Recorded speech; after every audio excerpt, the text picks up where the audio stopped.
Hey, what's up, guys? Jake here, getting back some Fatal 12.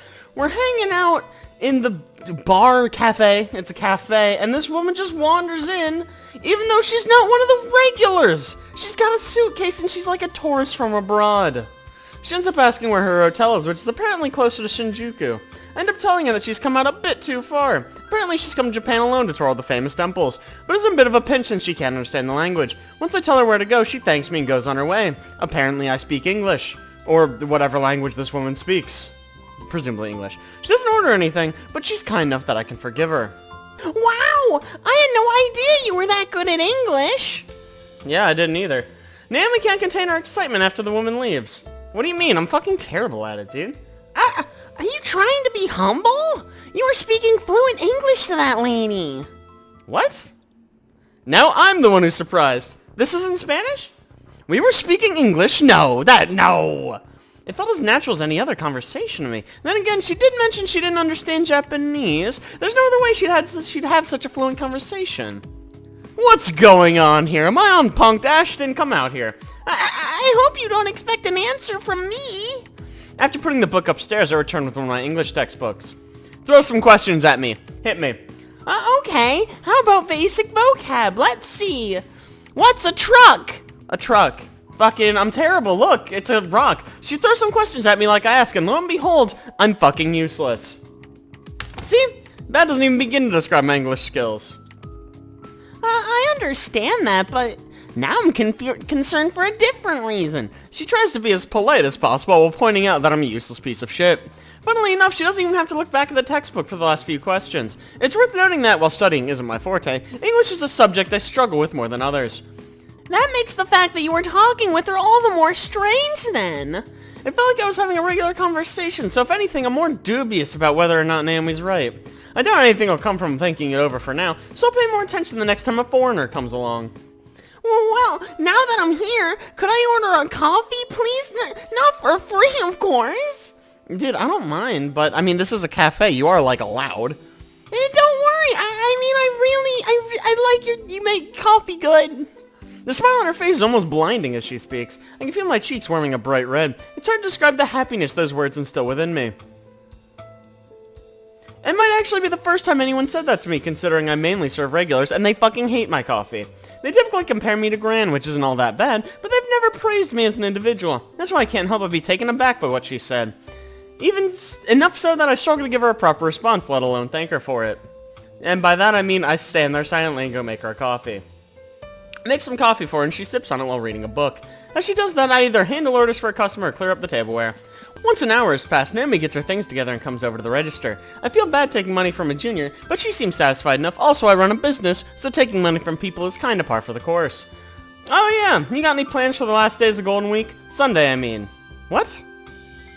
No, I don't. Why? Me, Mal, and Maharu plan on going to Stardust Kingdom.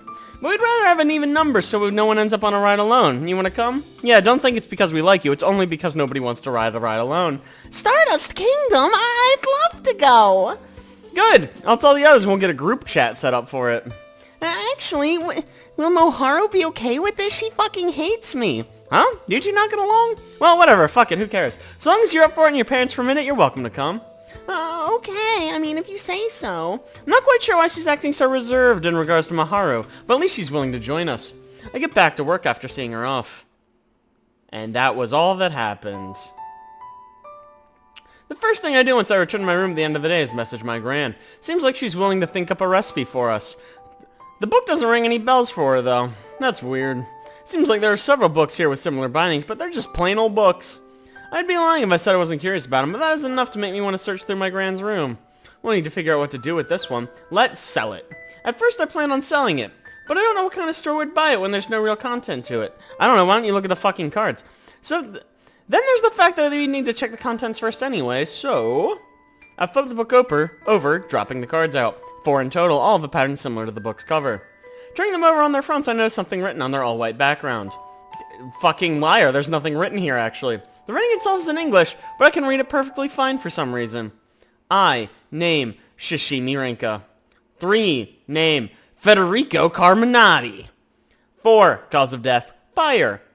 6, 9, whatever, I can read Roman numerals, regret, gold medal. Why is my name written here? That's your question? I can't help but ask out loud for the benefit of the audience. I'm not too sure what the other cards are about, but it's easy to imagine it's nothing good when a cause of death and regrets are mentioned. There's probably a whole bunch of them considering the numbers. I have to fill up the hole in the book, I guess. When did all the other cards disappear, though? More importantly, where was this book on my desk in the first place? I scour the internet as well, but nothing relevant comes up.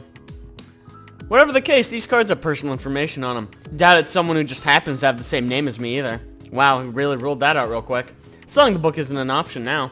Put the cards back in time before placing the book on my bookshelf. It's probably worth showing Naomi whenever she's here next. 2 pairs of eyes are better than 1 after all. I should message Mao, actually. Hey Mao, I have this weird fucking book, isn't that neato? I whip my phone out and send her a message about Naomi joining us for Stardust Kingdom, to which she replies almost immediately. Really? Like, really? Like, don't get me wrong, I want to go with Naorin, but fucking whatever. Let me tell Maharu about it. Well, a bit of an odd response. She said that there's no issue with Naomi joining us. She emphasized I shouldn't get in touch with Maharu, though. What?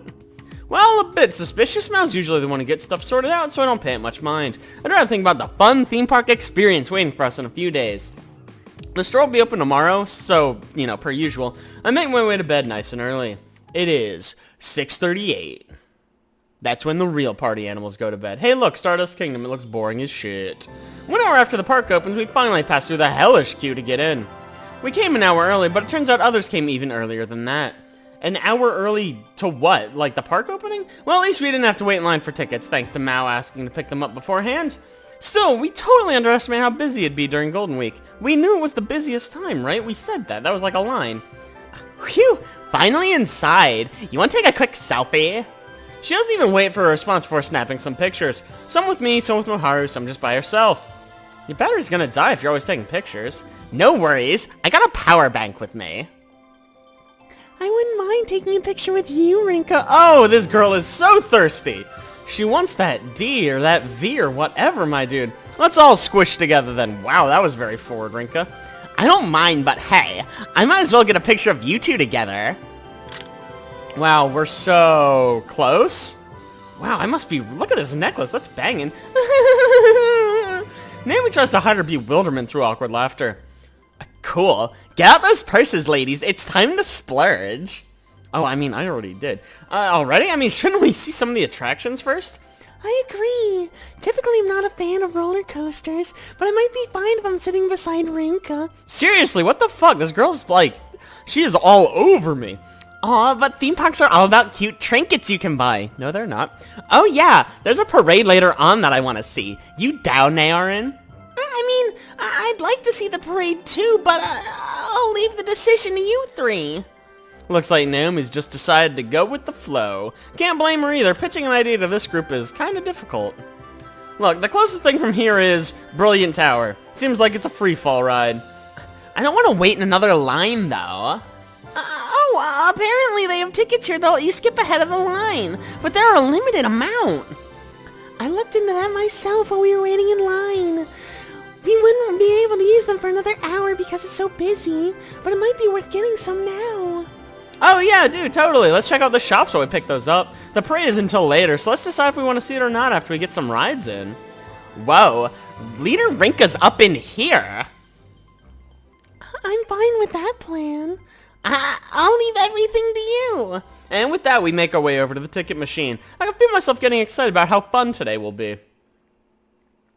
And then it was nighttime. Great, I hope we had fun. The sky's pitch black when closing time looms near, allowing all the fancy illuminations to light up the park. Me and Maharu take a rest near one of the benches by the entrance, since Mao and Naomi split off from us to buy something they forgot to get earlier. Ugh, nothing but couples around here. You want to sit somewhere else and make out? Hardly surprising considering we're at a theme park on a holiday. Still, it feels awkward sitting around with people who are openly flirting with each other, unlike us. I try to get up so we can move somewhere else, but Maharu grabs onto my sleeve and stops me. No, let's stay here for just a little bit longer. Well, alright then, I'm convinced. Okay then. Today's truly been a good day. It's not often you respond like that after all. It's not often she wears such a shy expression either. Are you kidding? That's just what her face looks like, my dude. She's normally a lot more outspoken, but something seems to be on her mind right now. Yeah, man. I wonder what that could be.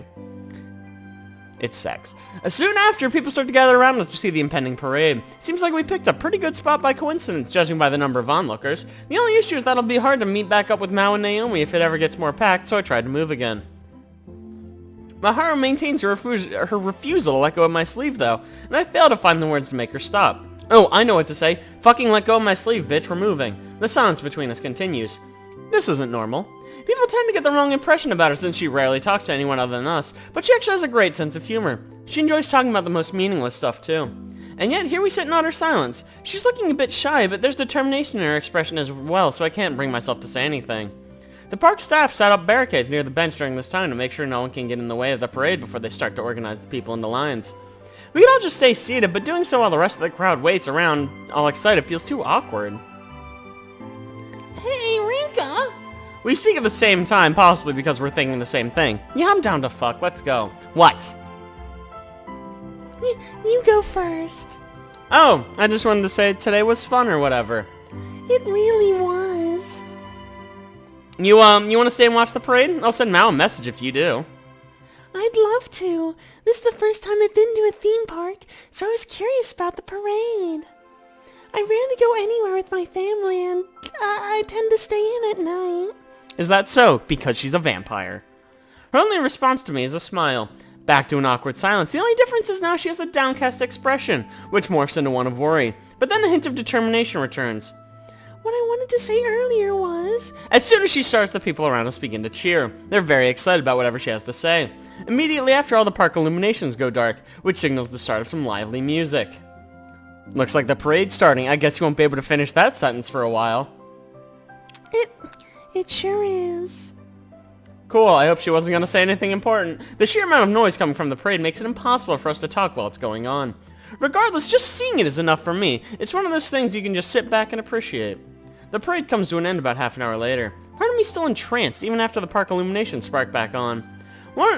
Once most of the people who have come to see it move on, I tell Maharu we should go too. She slowly loosens her grip on my sleeve before standing. That was very pretty. Hey, thanks. Yeah, I know. I look pretty good. I hope this isn't the last time we all go out together like this. She says this with a dramatically different tone of voice. Oh, dude, don't worry. There'll be plenty more chances. It's not like we're parting ways anytime soon, except for the whole murder thing. Right. Thanks, Rinka. Hearing that's enough to keep me going. Next event is, the fireworks display in August, I guess. I haven't talked to Mao about it yet, but, let's all go to that. I make sure to emphasize that we should all go. Definitely. She replies with one clear, simple word. So clear, in fact, that it worries me a little bit. Normally you wouldn't be so firm about planning a night out with friends. My phone vibrates. Mao just sent me a message, and when I turn around upon reading it, both her and Naomi are walking towards us. Oh, here they come. Let's get going then. Maharu, why are you, looking like you're gonna cry? Oh, sorry. I spaced out for a sec. Let's meet up with them then. I'll wave the two of them over after she says that. Cool. And then we went home, the end. The first thing I do when I get home is take a good shower. Cool. Today's been absolutely exhausting, so my body insists I dive straight into bed afterwards. Today was fun. I'm not exactly rolling in money, so I couldn't buy much, but I did come home with something precious. The gift of friendship. I'm sure I don't need to say what it is either. The gift of friendship.